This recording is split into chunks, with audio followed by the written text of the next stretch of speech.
Rouse's is proud of the creativity and the unparalleled entertainment in New Orleans, and honored to highlight it with their sponsorship of Steppin Out on WYES.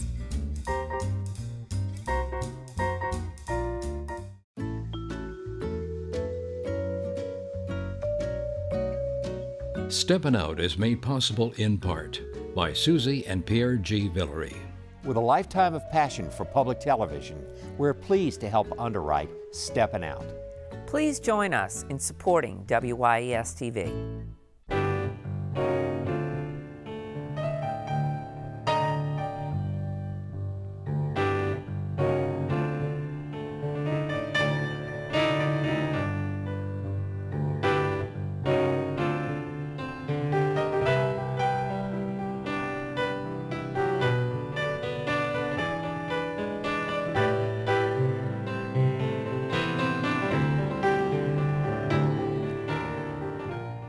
I'm Peggy Scott Laborde, and welcome to Steppin Out, with updates from the local restaurant, arts, and entertainment scenes. Joining me, Liz Williams, the author of the brand new cookbook, Nana's Creole Italian Table, and the founder of the Southern Food and Beverage Museum. It's so great to see you, Liz. And a little later, Liz is going to give us her top list of favorite Creole Italian dishes at local restaurants. Hi, Liz. I'm doing well. How are you? Hi, just fine. And it is wonderful to meet actress and director Leslie McDonel, who will be performing the title role in A Night with Janis Joplin opening this weekend. So she's a busy bee at Le Petit Theatre. Hi, welcome to our show. Thank you. Happy to be here. Oh, we're glad you are. And Alan Smason, editor of the Crescent City Jewish News and theatrecriticism.com. Hey, Mr. Allen. Hey. Hi. And Poppy returns next week. But Liz, this cookbook, you've already written quite a few books, but congratulations, because this one really is from the heart, inspired by your grandmother. Tell us about her. Well, my grandmother was one of those people who stayed in the kitchen all the time. Everything happened in the kitchen. And she was very patient. When I was a child, she would let me be part of making whatever was going on. She'd always find a way for me to do something and we feel have a like it wonderful was photo meaningful. you supplied too, and she was from Palermo originally. Huh? Right. There's the great-looking cover. You bet. And give her name, her original name. Her name was Elisabetta Lecce, and there she is. And she married my grandfather, who was born Francesco Baiamonte, and she became Elisabetta Lecce Baiamonte. Oh my goodness. Now what I love is that you've included some personal notes, including a wedding announcement, the wedding announcement of your grandfather. Yes. And it was at St. Mary's, which we now think of as, we call it St. Mary's Italian. I'm sure it wasn't called that then, but isn't that dear? Yes. You had that. Yes, yes. There were very few things that were left like that from them, but this is a treasure. Gee whiz. Now, the book is chock full of a lot of the recipes that we know and love from, of course, the Sicilian connection to New Right. Orleans, the Great Migration, the late 1800s, and contributing so much. And moving into the Quarter, it practically became what, the Italian That's Quarter right. as opposed to the Yeah. French Quarter.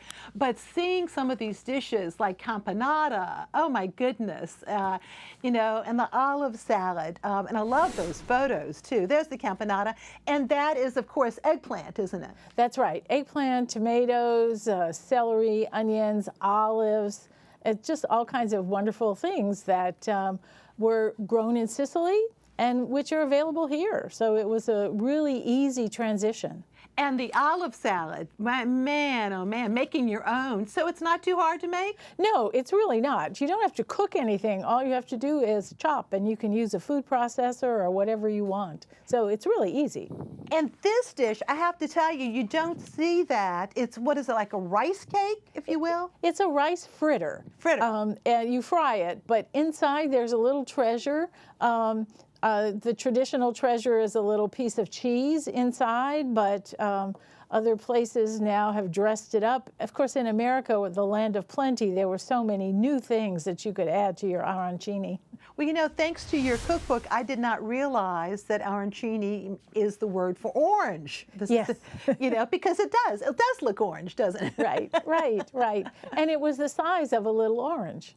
Oh, my goodness gracious. So she was very generous with sharing her recipes. You stood beside her and just learned her knowledge. Yes, and it was one of those ways that you learn all the family stories, and you kind of get civilized by doing these things in the kitchen together.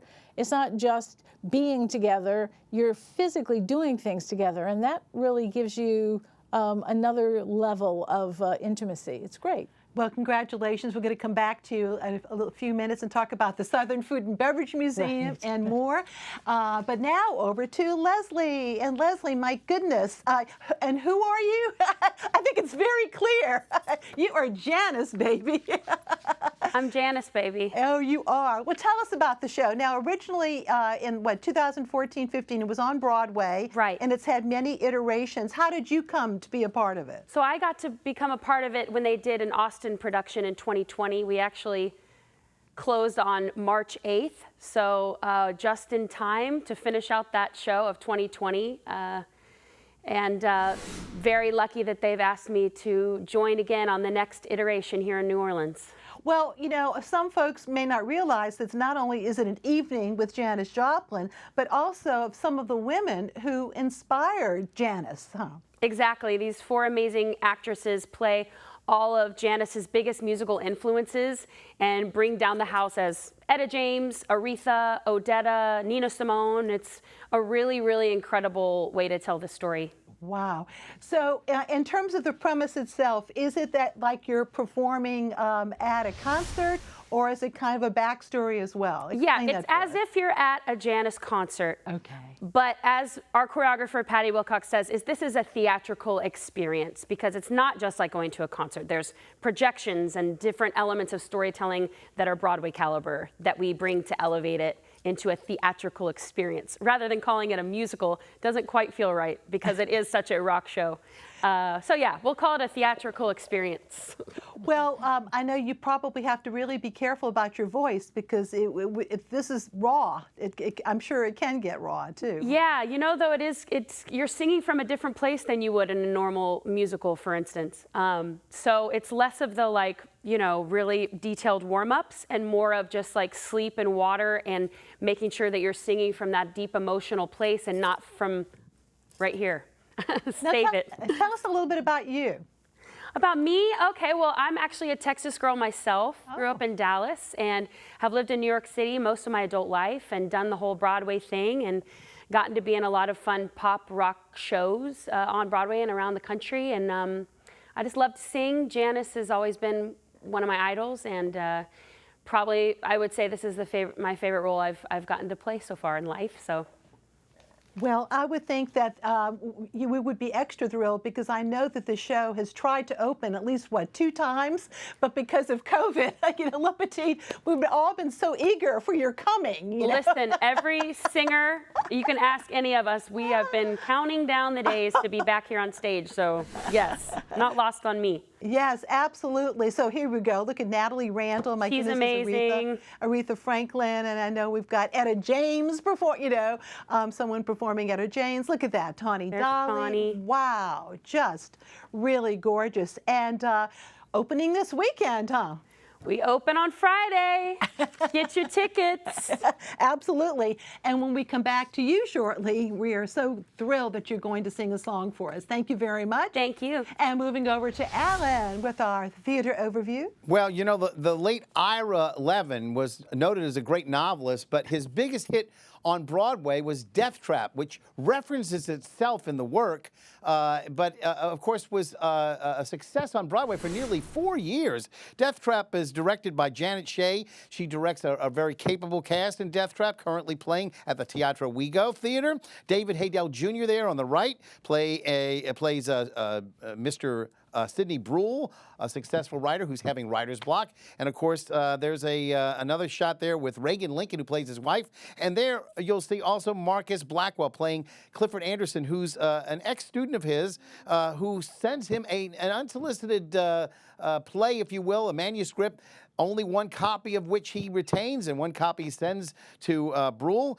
It's so good, Brule realizes it could produce itself and reap millions if only he could get a hold of it and claim it for himself. That's kind of the basis for it. Meanwhile, Alison Logan plays a famous Dutch psychic, Helga Tendorp, whose last name is an anagram for portend, and she's moved in next door to write a book. Will she get vibrations about a possible murder? Last seen is warring couples, but now married couple. You see Haydel and Lincoln there. They have a deep division during the play. Carlos Gonzalez really rounds out the cast there as an attorney, Porter Milgram, who's a friend and a confidant to the Brules. The plot has more twists and turns than a Grand Prix Speedway. A shout out also to Derek Porter there for his scenic design with an able assist by Derek Blanco. Death Trap runs for 2 more weekends at the Teatro Wego Theater in West Wego. Check it out. Meanwhile, dark children's writer Roald Dahl is finding a lot of favor with Matilda, for the younger set at least. It's probably the most produced musical now for the younger set. They've had an iteration, of course, at Summer Lyric a few years back, but also on the North Shore. And now, guess what? It's at Rivertown Theaters. Double casting means that the 2 young actresses, you see that one there, there's a counterpart who's going to be playing the title role of Matilda. That's Blake Bosley there. But Sarah Turnip-Speed also plays the role on alternate dates. There you see Matilda's nemesis, Miss Trunchbull, the principal of her school, someone who sadistically rules over the children. Destin Bass plays that role. Matilda's family life is miserable. She has to deal with self-absorbed parents, and she has to try to get her learning from books, not from TV like her father would prefer. Kelly Fushi directs this wonderful, huge cast of kids and adults with a wonderful set by Cliff Price and choreography by Caitlin Zellen. I will also say all the kids do a great job emulating the British accents, dancing and singing up a storm. This is a very heartfelt story. It has a great moral to it as well. Candace Moses and Nicole Miller play Miss Honey, while Nick Jardina and Chelsea Giddens play Matilda's parents. The music is by Tim Minchin, and the book by Dennis Kelly will endear you. It's a musical you want to see now through May the 22nd. Thank you so much, Alan. And back over to Liz. And Liz, yes, I want to hear some suggested dishes from local restaurants. Take it away. Well, it's so wonderful to have actual traditional old Sicilian heritage restaurants that are in New Orleans and have been influenced by New Orleans. So we get to go out and eat this food. So one of my very favorites is Fausto's in Metairie, and I love the veal parmesan there. And it always reminds me that my grandmother would tell me, you know, we used to eat this with eggplant, but we got veal when we came to America, so we're going to have it with veal. Vincent's on St. Charles, and the braccioloni. I mean, you can't get that everywhere. And we should point out there are many different spellings of that word, aren't there? Oh, that's the truth. Absolutely. We could talk for half an hour just about that. We need to do that sometime. But at Vincent's, it's over the top in terms of all the things that they put into it. It's great. And the other is Venetia's on North Carrollton, and they make this thing that they call Eggplant Vatican, and it is just wild. And I just love it's the one that I think plays the most with the traditional Sicilian cuisine. Absolutely. And we could not let you go without talking about the Southern Food and Beverage Museum, even if ever so briefly. That was your baby. How long has it been open now? I know it's been in various locations, but how long totally have you had it? So we opened in 2008. And we've been around for over 10 years now. And we've been at the location where we are now on O.C. Haley since 2014. Wow. And it's just really exciting to see it continue on. And you also have cooking demos and, you know, so lots of activities there, which are great fun. But I love the fact that you're paying homage to our culinary heritage, also statewide, but this is primarily local. And there's also a bit of a bar action, too, cocktails. Oh, that's right. We now have our own liquor license, and so You can get a drink while you come to the museum and wander around while you're looking and enjoying. That's my idea of a good time.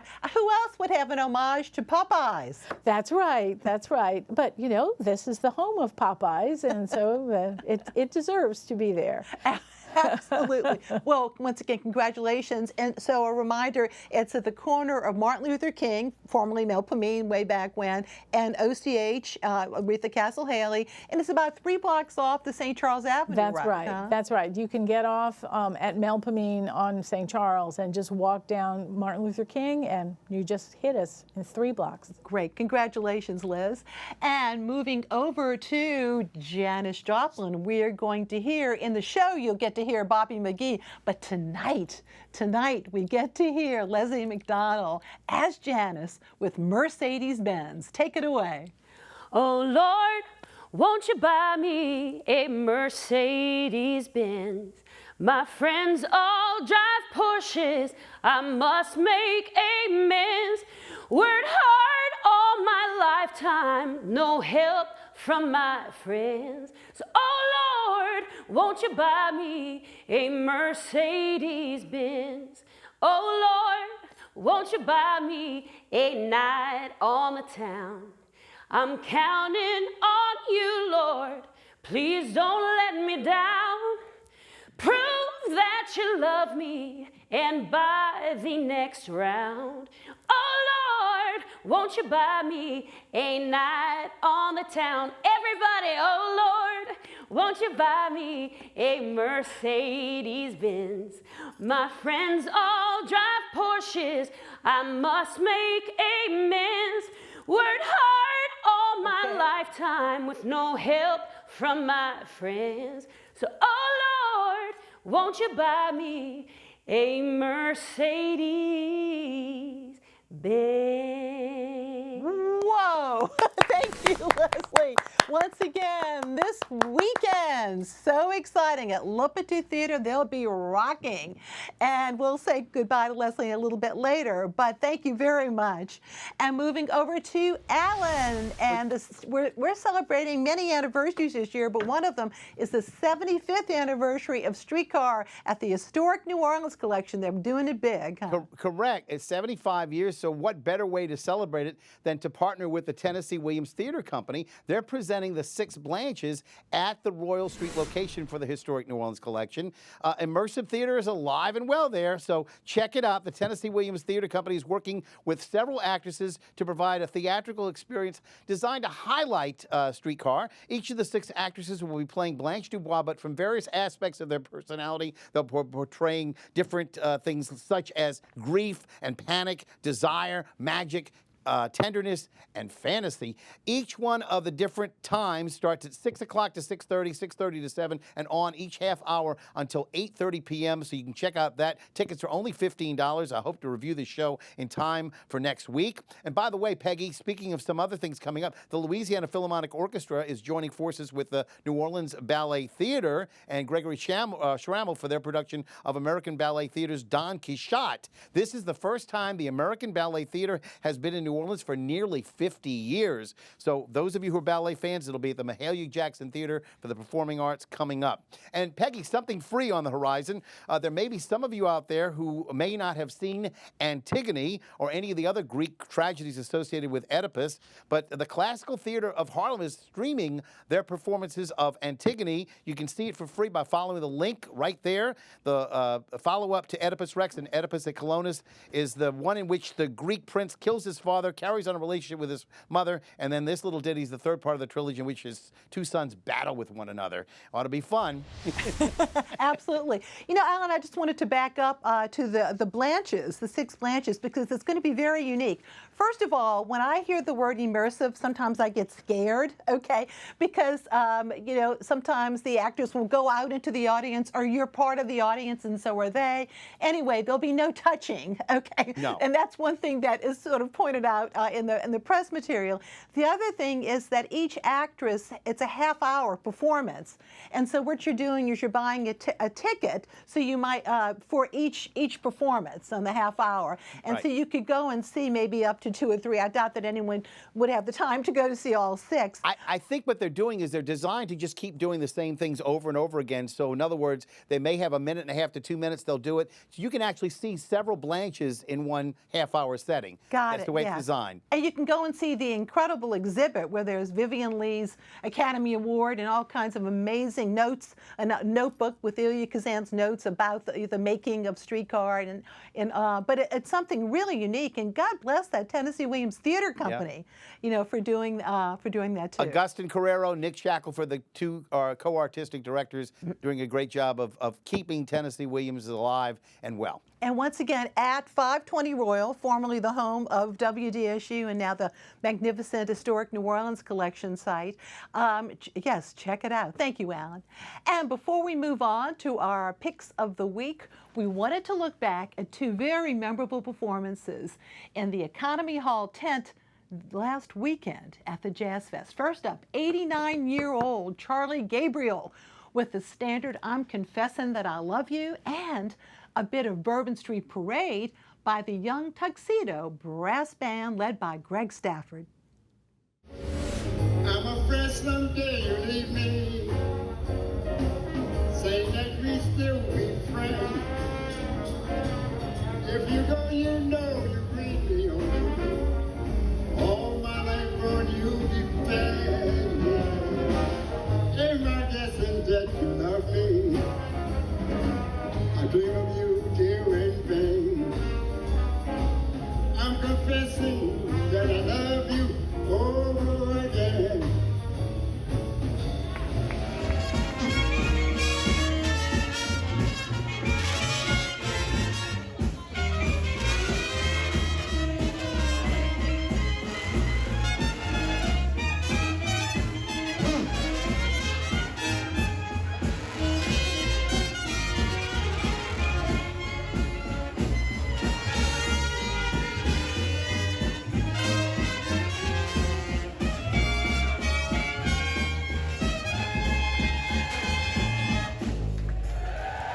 Wow. By the way, Gabriel is a regular with the Preservation Hall Jazz Band, and he has a new CD out called 89, his age.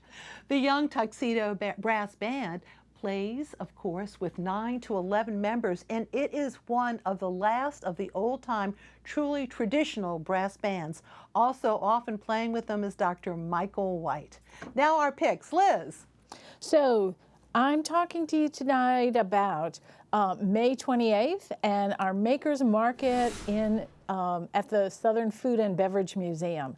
It's going to be from 12 to 4. It's free, and we have all kinds of makers, bread makers, jam makers, every kind of maker will be there. And you can taste their wares and buy things, and it'll just be a whole lot of fun. Also, that is my next to last book, The Unique Eats and Eateries of New Orleans, and I will be at the Makers Market signing all my books, anyone's, including the new one, and we'll be also taping my podcast there, which is called Tip of the Tongue, and we'll be talking to all the makers and why they do what they do. What a great title, Tip of the Tongue. Yeah. I love it. And how many books? So I have 5 books. Okay. Yeah. Liz, you know, we got to keep that going. We got to remind everybody. Right. You've been a busy bee. Yeah. A very busy bee. Thank you so much. Leslie, what's up next at Le Petit?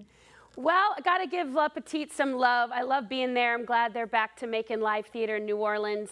So after you get your tickets to Janice, get your tickets for the show that's coming up next, which is Choir Boy, an amazing play by Terrell Alvin McCraney. And that runs from June 16th to the 26th. All right, thank you. Alan. Peggy, conductor Paul Marfrey is holding a special benefit chamber music concert, if you will, at the Capitol in Barone for 3 members of the local community who are from Ukraine.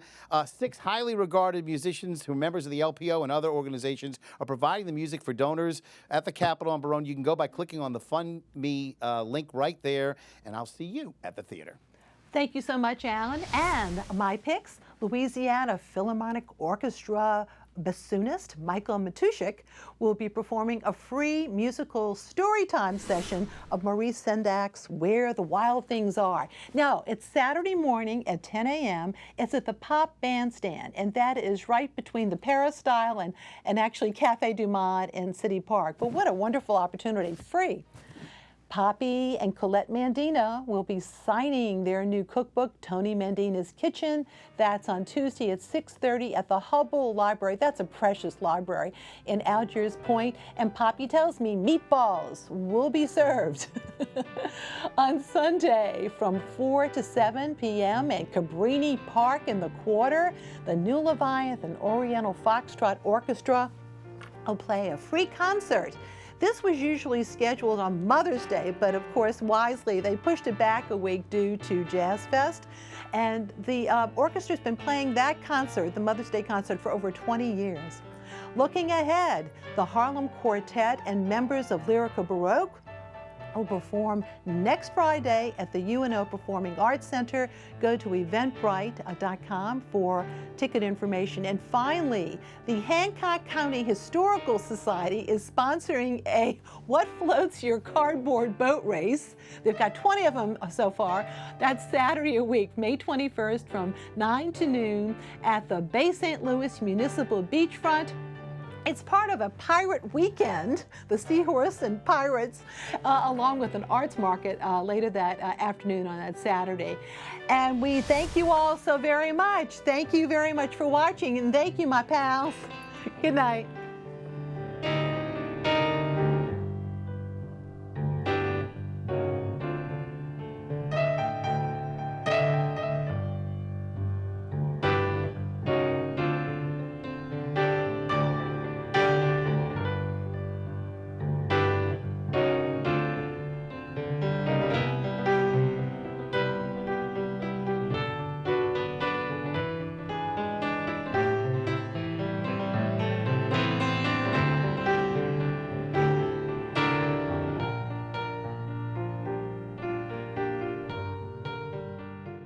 Steppin Out is made possible in part by Susie and Pierre G. Villery.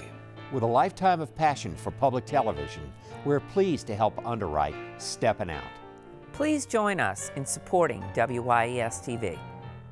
Rouse's is proud of the creativity and the unparalleled entertainment in New Orleans, and honored to highlight it with their sponsorship of Steppin Out on WYES.